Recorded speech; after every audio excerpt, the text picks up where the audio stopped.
Nous voici donc au CREA, le centre de recherche sur l'hétéroépitaxie et ses applications. On va tout de suite aller retrouver Résus pour qu'il puisse nous parler du sujet de stage.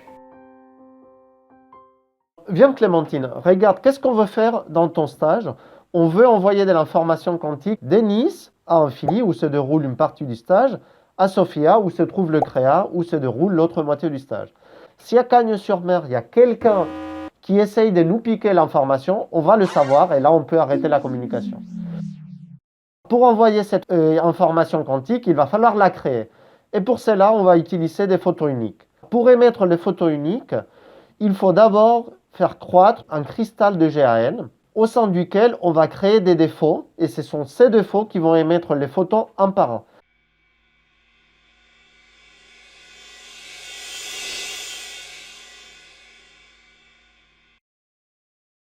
J'ai dans cette petite boîte un substrat de saphi. Et il faut à présent y faire croître du GAN, du nitrure de gallium, qui est un matériau semi-conducteur. Je suis ingénieur de recherche au CNRS CREA et c'est mon outil principal de recherche.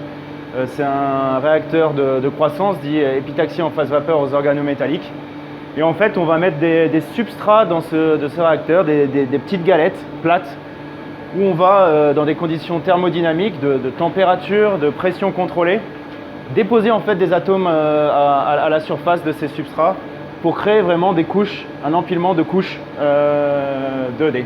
Je viens de récupérer mon échantillon après la croissance, mais ce n'est pas terminé. À présent, on va devoir créer des structures sur l'échantillon, notamment des réseaux de Bragg qui vont renvoyer nos photons dans la bonne direction, et aussi ce que l'on va appeler des grating couplers, qui vont nous permettre de coupler notre système à une fibre optique afin de venir collecter les photons. Tout ceci va se faire en salle blanche, et il va falloir porter des vêtements un peu particuliers.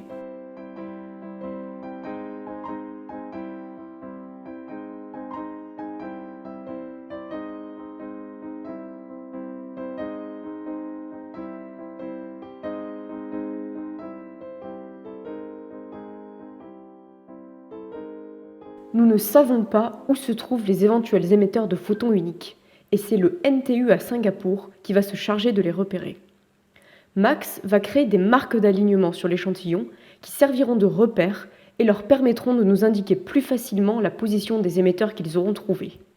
On fait cela par lithographie optique à l'aide de ce masque, qui va en quelque sorte faire office de pochoir. On a un masque qui dessine un motif, et donc le but c'est de reproduire sur notre échantillon ce motif. Et selon le motif qu'on souhaite dessiner, il y a évidemment plusieurs process possibles pour y arriver. Nos motifs se trouvent dans ce petit carré, on va les regarder de plus près. Cette croix a beau être le plus gros de nos motifs, elle restait tout de même impossible à voir à l'œil nu. Par contre, pour les structures mentionnées précédemment, il nous faut une méthode avec une meilleure résolution, la lithographie électronique, qui n'utilise ni masque ni lumière, mais permet de graver des motifs à l'aide d'un faisceau d'électrons. Le processus est assez long, et on a ici un petit aperçu de nos systèmes à l'une des étapes. Les deux structures circulaires que l'on voit ici sont des bullseyes, dont on parlera une autre fois. On observe le système à l'aide d'un microscope électronique à balayage durant une autre étape du procédé.